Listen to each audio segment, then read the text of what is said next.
U.S. troops leaving Afghanistan is bad news for Taliban. President Joe Biden's decision to withdraw all U.S. forces from Afghanistan triggered backlash from some in the media and members of Biden's own administration. Some analysts say the plan to pull out all troops by September 11 jeopardizes Washington's peace negotiations with the Taliban and increases chances for an upsurge in violence. Hey, welcome to the Offbeat Defense News. If you've not subscribed to this channel, please subscribe for upcoming factual interesting videos. Thanks. But the decision is sound and based on a lesson learned. The conflict in Afghanistan cannot be solved by military means. For the past 20 years, the Taliban have used the word invasion as justification for their religious obligation to carry on jihad against the infidel invaders, much as the Mujahideen did during the 1980s when they were fighting against the Soviet Union.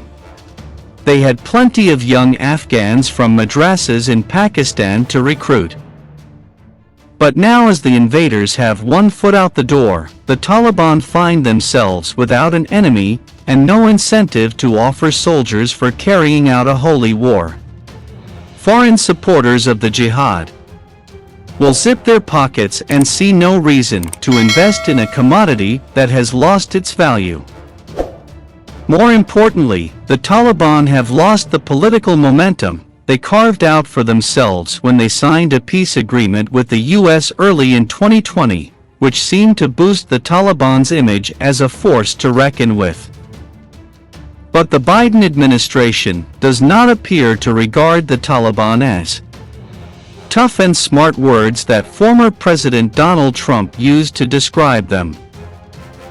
A big blow came in the Moscow conference last month when the Taliban's prominent friends Pakistan, Russia, and Iran all voiced opposition to the re-establishment of a Taliban emirate regime, fearing it could spread Islamic extremism into their own countries.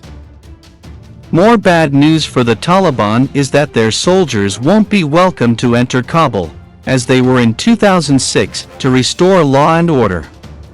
Today, they likely would face severe resistance from citizens who would reject the imposition of an emirate regime. Taliban leaders are not ambiguous about what they really want.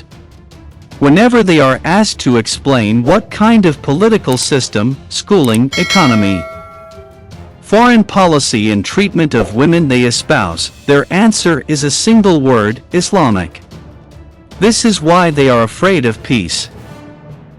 So what's the best path forward? Whereas troop withdrawal is the right thing to do, completely abandoning Afghanistan could send the country into anarchy, and once again turn it into a potential den for Al-Qaeda and other terrorist groups.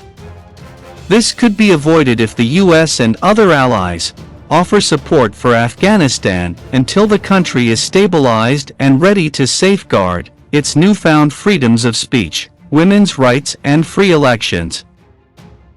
Afghanistan isn't ready to stand on its own feet without foreign financial aid. Its government still relies on international funding for the vast majority of its security costs. The future could be brighter for Afghanistan now that the Taliban are losing their hold on the population. The only friendship they now enjoy is with Pakistan, which still supports the Taliban's control and command center on their soil. But Pakistan may soon come to its senses. As the Brookings Institute wrote, if you grow vipers in your backyard, you're going to get bitten. A year from now, the Taliban could be talking about the good old days when they were fighting a holy war. Now they have one logical choice: join the political process and return to normal life. Keeping boots on the ground in Afghanistan was a bad recipe.